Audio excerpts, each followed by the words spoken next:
Some ways you can master your money by using these simple budgeting tips.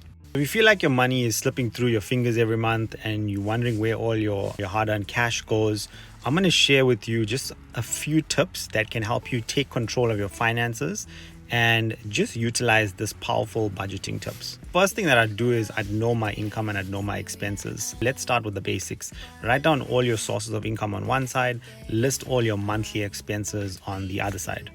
Now, don't forget things like irregular expenses like car repairs and maintenance or annual subscriptions that you've done for personal reasons.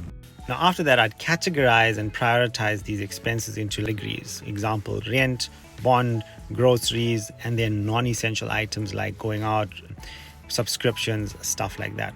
Now, you're going to want to prioritize the essentials first. In this way, you know exactly what you need to cover with your basic needs.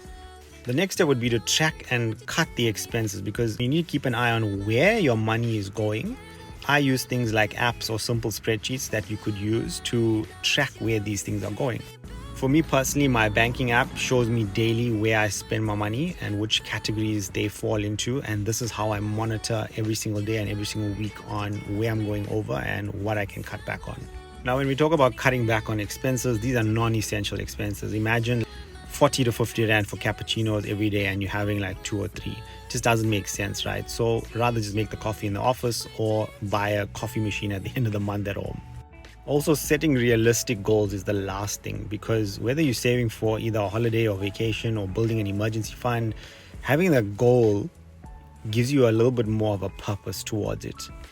That goal also needs to be very realistic.